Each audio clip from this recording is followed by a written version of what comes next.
Ladies and gentlemen, welcome to Chanel Jasmine, the best novel Chanel for romantic stories. Hai guys, selamat datang di channel Jasmine, channel terbaik untuk menyimak novel-novel romantis.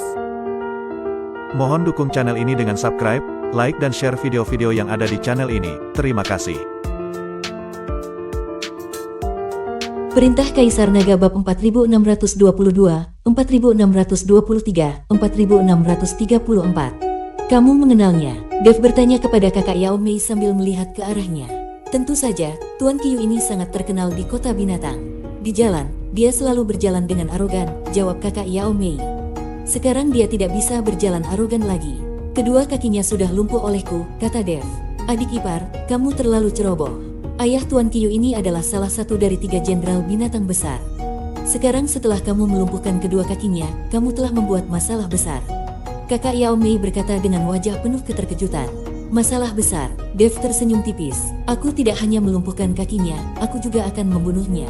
Setelah berkata demikian, Dev menusukkan pedang Zanlong yang dipegangnya dengan kuat, lalu mengangkatnya. Dia langsung mengeluarkan pil binatang milik Qiu Yu.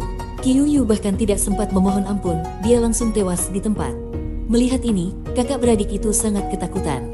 Mereka tidak menyangka bahwa Dev berani membunuh putra salah satu dari 3 jenderal binatang besar. Benar-benar terlalu berani. Sekarang aku bisa memberitahumu, aku dipenjara sebelumnya karena aku pernah memukul Qiu Yu ini. Dan sekarang, setelah aku membunuhnya, aku pasti telah menimbulkan dendam darah yang mendalam dengan keluarga Qiu. Keluarga Qiu pasti akan mengirim orang untuk mengejarku. Jadi kalian berdua jangan ikut denganku lagi. Ini sangat berbahaya, Dev berkata kepada Yao Mei dan kakaknya. Sebenarnya, tindakan Dev ini adalah untuk menakut-nakuti mereka agar menjauh darinya dan tidak terus mengikutinya. Bagaimanapun, Dev sendiri tidak tahu kapan dia akan meninggalkan kota binatang. Sementara Yao Mei dan kakaknya masih harus tinggal di kota ini. Jika mereka menjadi musuh keluarga Qiu, Dev bisa melarikan diri, tetapi kakak beradik ini mungkin akan kehilangan nyawa mereka. Kak, mari kita pergi saja, Yao Mei menarik lengan kakaknya. Bagaimanapun, hubungan mereka dengan Dev hanyalah pertemuan sesaat, tanpa ikatan yang mendalam. Yao Mei juga belum pernah tidur bersama Dev, jadi tidak ada hubungan khusus di antara mereka. Mengikuti Dev tidak masuk akal. Adikku, karena adik ipar sudah terlibat dalam masalah besar, kita sebagai saudara tidak bisa hanya diam saja. Kalau kita pergi begitu saja, kita terlalu tidak manusiawi. Bagaimanapun, kamu dan dia sudah pernah tidur bersama. Kamu sudah menjadi miliknya. Jika keluarga Qiu benar-benar mencari masalah dengan adik ipar, aku tidak akan tinggal diam. Selama mereka keluar dari kota binatang ke daerah terpencil, mereka tidak akan bisa berbuat apa-apa. Kita hanya perlu tidak kembali ke kota, mereka tidak akan bisa menemukan kita. Kakak Yao Mei berkata dengan sikap tegas. Mendengar ini, Yao Mei sangat terkejut. Dia tidak percaya kakaknya bisa berubah seperti ini. Dia tiba-tiba merasa bahwa kakaknya telah berubah. Namun, Yao Mei tidak tahu bahwa kakaknya bersedia mengikuti Dev sepenuhnya karena kekuatan Dev dan fakta bahwa dia mengetahui tentang tambang batu roh abadi. Kak, kami berdua. Yao Mei mencoba menjelaskan bahwa dia sama sekali tidak pernah tidur bersama Dev. Adikku, tidak perlu mengatakan apa-apa lagi. Hidupku diselamatkan oleh adik ipar. Kamu tidak bisa hanya pergi begitu saja sementara dia dalam bahaya. Kalau begitu, apakah kita masih manusia? Kakaknya berbicara dengan tegas, membuat Yao Mei tidak berani membuka mulut lagi. Jika Yao Mei tetap berbicara, dia akan dianggap tidak manusiawi dan tidak punya hati nurani. Melihat ini, Dev tahu bahwa membuat mereka pergi lebih sulit daripada naik ke surga. Dengan enggan, dia berkata, baiklah, kalian berdua ikut denganku. Tetapi jangan terlalu jauh dariku. Kalau ada bahaya, aku tidak akan bisa membantu kalian. Jangan khawatir, adik, ipar. Aku sangat mengenal daerah ini. Bahkan jika ada yang ingin mengejarmu, aku bisa membawamu bersembunyi, kata kakak Yao Mei sambil menepuk bahu Dev dengan percaya diri. Dev tersenyum pasrah dan membawa mereka berdua menuju ke arah selatan kota. Setelah berjalan sejauh 100 kilo, mereka akhirnya melihat sebuah pohon besar yang menjulang tinggi.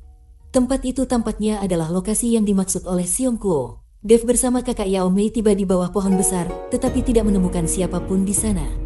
Hal ini membuat Dev merasa sedikit terkejut. Sialan, jangan-jangan si beruang itu sedang menipu kita, kata kakak Yao Mei dengan marah, melihat tidak ada siapapun di sekitar pohon. Tidak mungkin, dia bahkan memberikan liontin giok kepadaku. Lagi pula, tidak ada keuntungan baginya untuk menipuku, Dev menggelengkan kepala sambil berkata. Saat itu, tiba-tiba terdengar suara lemah meminta tolong. Tolong, tolong. Suara itu sangat lemah. Jika bukan karena pendengaran Dev yang sangat tajam, mungkin dia tidak akan mendengarnya. Ada seseorang yang minta tolong, Dev berkata sambil menoleh ke arah suara itu. Dengan cepat, dia menyebarkan kesadarannya ke sekitar. Di mana? Aku tidak mendengarnya, ujar kakak Yao Mei. Aku juga tidak mendengar apa-apa, sahut Yao Mei sambil menggelengkan kepala. Namun, Dev sudah lebih dulu berlari menuju arah suara itu. Kedua saudara itu, melihat Dev berlari, segera mengikuti dari belakang. Di tempat yang berjarak puluhan kilometer dari mereka, dua pria besar bertubuh kekar sedang mengelilingi seorang gadis. Wajah mereka dipenuhi senyuman licik penuh ejekan. Gadis itu menggigil ketakutan, dengan pandangan penuh kengerian. Jangan mendekat, kakakku akan segera kembali, kata gadis itu sambil menggenggam sebilah belati, mencoba mengancam kedua pria kekar tersebut. Xiong Ying, jangan bermimpi. Kakakmu sudah di penjara, dia tidak mungkin keluar lagi. Kalau tidak, kami juga tidak akan punya kesempatan untuk bersenang-senang, salah satu pria itu berkata. Ternyata, gadis itu adalah adik Xiong Kuo, yang bernama Xiong Ying. Tidak mungkin, kakakku tidak mungkin di penjara, kalian bohong. Xiong Ying menangis. Kalau kakakmu tidak di penjara, kenapa sampai sekarang dia tidak kembali? Kami melihat sendiri dia ditangkap. Pria kekar itu menjilat bibirnya, tak sabar ingin bertindak.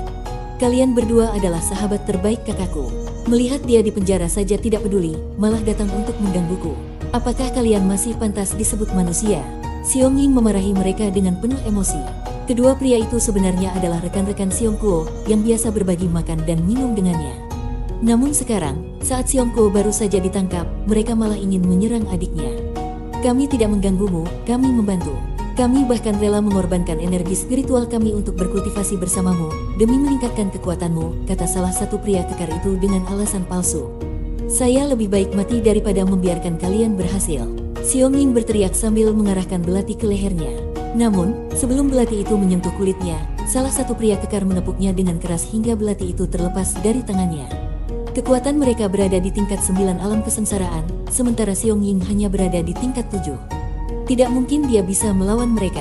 Setelah melucuti senjata Xiong Ying, kedua pria itu langsung menyerang, masing-masing menangkap satu lengan, seolah ingin membelah tubuhnya menjadi dua. Aku yang duluan. Tidak, aku yang duluan. Mereka berdebat, saling berebut untuk memulai terlebih dahulu. Tinggalkan dia. Tiba-tiba, sebuah suara dingin terdengar, diikuti oleh kemunculan Dev di hadapan mereka. Kedua pria kekar itu tertegun, lalu menatap Dev. Sambil berkata, anak kecil, jangan ganggu urusan kami. Pergi dari sini sekarang. Melihat perhatian kedua pria itu teralihkan, Xiong Ying tiba-tiba melepaskan aura mengerikan yang membuat kedua pria itu terlempar beberapa langkah ke belakang. Xiong Ying segera berlari ke belakang Dev sambil menangis, tolong aku, Tuan. Mereka memaksaku untuk bermeditasi bersama mereka. Aku tidak mau, aku tidak mau. Dev melihat Xiong Ying dan seketika terpana. Dia menemukan bahwa gadis di depannya sangat cantik. Gadis itu seperti seorang dewi yang melangkah keluar dari lukisan kuno. Kecantikannya bukan hanya dari kesempurnaan fitur wajahnya, tetapi juga dari auranya yang luar biasa elegan dan memikat, membuat siapapun sulit melupakannya setelah melihatnya. Wajah gadis itu begitu memesona, seperti bunga lili yang baru mekar. Alisnya melengkung bak pegunungan yang terselubung kabut tipis, matanya jernih berkilau seperti air musim gugur, setiap kedipan matanya seolah bercerita tentang kisah yang tak berujung. Ia memiliki tubuh indah yang membuat iri, tidak terlalu kurus maupun gemuk, setiap lekukannya memancarkan kelembutan sekaligus kekuatan wanita yang sempurna. Pinggangnya ramping seperti ranting dedalu, langkah-langkahnya memancarkan keanggunan yang memikat. Saat ia berjalan, ujung roknya bergoyang lembut seperti daun teratai yang menari ditiup angin pagi, anggun namun tetap lincah. Dia mengenakan pakaian bergaya kuno, seolah dibuat khusus untuknya. Kainnya lembut dan halus, warnanya cerah tetapi tetap memancarkan kesederhanaan elegan.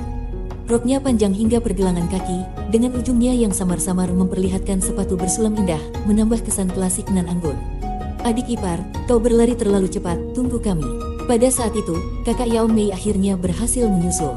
Namun, ketika kakak Yao Mei melihat Xiong Ying, dia langsung tertegun, matanya membelalak dan air liurnya hampir menetes. Begitu cantik, bagaimana bisa ada wanita secantik ini? Katanya tanpa sadar. Yao Mei, yang berdiri di sebelahnya, merasa minder saat melihat Xiong Ying. Dibandingkan dengan Xiong Ying, ia merasa dirinya terlalu biasa. Sialan, kalau tidak ingin mati, menjauhlah dan jangan ganggu urusan kami.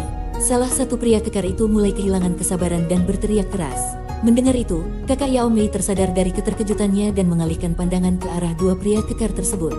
Tolong aku, tolong aku. Xiong Ying memohon dengan air mata di matanya, tampak begitu lemah dan menyedihkan. Jangan khawatir, Nona, aku akan melindungimu. Kakak Yao Mei langsung berdiri di depan Xiong Ying dengan wajah penuh tekad. Dev melirik kakak Yao Mei dan tersenyum, kau yakin bisa mengalahkan mereka berdua? Kakak Yao Mei melihat ke arah kedua pria kekar itu, lalu menggelengkan kepala. Aku tidak bisa, tapi kau bisa, bukan? Kau bisa mengalahkan mereka dengan mudah. Kakak Yao Mei telah melihat kemampuan Dev sebelumnya. Meski hanya di level 9 alam kesengsaraan, Dev dengan mudah bisa mengalahkan lawan di level 4 pencapaian agung. Bahkan, Dev baru saja menghabisi banyak kultivator dari keluarga Qiyu yang semuanya di level pencapaian agung. Benar juga, sih, Dev tersenyum pasrah. Orang ini ingin menjadi pahlawan, tetapi meminta orang lain untuk bertarung. Sialan, kalian ini bertele-tele, mau cari mati, ya. Salah satu pria kekar itu marah dan langsung menyerang Dev. Namun, Dev bahkan tidak repot-repot melihat. Dengan satu ayunan tangannya, kekuatan besar tiba-tiba muncul, membuat pria kekar itu terpental jauh. Tubuhnya jatuh ke tanah dengan keras, memuntahkan darah, dan tidak bisa bangun lagi. Menghadapi kultivator dengan level yang sama, Dev bahkan tidak memandang mereka. Baginya, mengalahkan mereka sama mudahnya seperti menginjak semut. Melihat hal itu, pria kekar satunya langsung terpana. Ia tidak pernah menyangka bahwa Dev, yang berada di level 9 alam kesengsaraan seperti mereka, bisa dengan mudah mengalahkan rekannya. Dengan ketakutan, pria itu membungkuk, memungut rekannya, dan segera melarikan diri. Dev tidak mengejar mereka. Lagi pula, ia tidak memiliki dendam mendalam, jadi tidak ada alasan untuk membasmi mereka sepenuhnya. Selain itu, Dev bahkan tidak mengenal Xiong Ying. Melihat Dev mengusir kedua pria kekar itu dengan mudah, mata Xiong Ying penuh kekaguman. Ia memandang Dev dengan pandangan yang berbeda. Jangan takut, Nona, adik iparku sudah mengusir mereka, kata kakak Yao Mei dengan bangga, sengaja menekankan kata adik ipar dengan nada yang berlebihan. Terima kasih banyak. Xiong Ying buru-buru membungkuk sebagai tanda terima kasih. Tidak perlu berterima kasih. Ini hal kecil. Ngomong-ngomong, siapa namamu? Dan kenapa kau ada di sini? Kakak Yao Mei bertanya dengan senyum lebar. Namaku Xiong Ying. Aku sedang menunggu kakakku, jawab Xiong Ying. Xiong Ying, Dev dan kakak Yao Mei terkejut mendengar nama itu. Mereka saling memandang dengan ekspresi tidak percaya. Bersambung.